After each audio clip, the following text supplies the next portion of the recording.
America, Britain, European union തുടങ്ങി രാജ്യങ്ങളുടെ ഉപരോധമുള്ള tanker കപ്പലുകൾ തങ്ങളുടെ അധീനതയിലുള്ള തുറമുഖങ്ങളിൽ അടുക്കുന്നതിന് വിലക്കേർപ്പെടുത്തി അദാനി പോർട്സ്.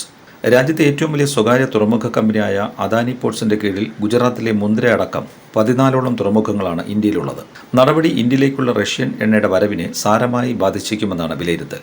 റഷ്യയിൽ നിന്നുള്ള അസംസ്കൃത എണ്ണ കൂടുതലും ഉപരോധമുള്ള ടാങ്കറുകളിലൂടെയാണ് ഇന്ത്യയിലെത്തുന്നത്. ഉപരോധം വന്നതിനു ശേഷം രജിസ്ട്രേഷൻ ഇല്ലാത്ത ഷാഡോ ടാങ്കറുകൾ വഴിയും റഷ്യൻ എണ്ണ കൈമാറ്റം ചെയ്യപ്പെടുന്നുണ്ട്.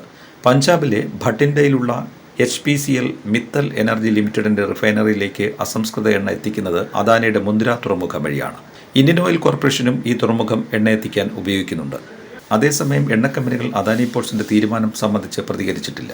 ഐക്യരാഷ്ട്രസഭയുടെ ഉപരോധം മാത്രമാണ് ഇന്ത്യ പരിഗണിക്കാറുള്ളത്.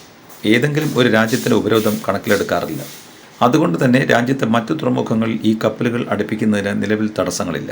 അദാനി ഗ്രൂപ്പിനെതിരെ അമേരിക്കയിൽ കേസ് വരികയും ഇത് ഒഴിവാക്കാനുള്ള കമ്പനിയുടെ ശ്രമം തടസ്സപ്പെടുകയും ചെയ്ത പശ്ചാത്തലത്തിൽ കൂടിയാണ് അദാനി പോർട്സിന്റെ നടപടിയെന്നത് ശ്രദ്ധേയമാണ്. അന്താരാഷ്ട്ര തലത്തിൽ തുറമുഖങ്ങളുടെ നടത്തിപ്പും മറ്റുമുള്ള അദാനി ഗ്രൂപ്പ് കമ്പനികളെ അമേരിക്കയുടെയും യൂറോപ്യൻ യൂണിയന്റെയും ഉപരോധങ്ങളിൽ നിന്ന് സംരക്ഷിക്കാനുള്ള മുൻകരുതലായും ഈ നീക്കത്തെ കാണുന്നുണ്ട്.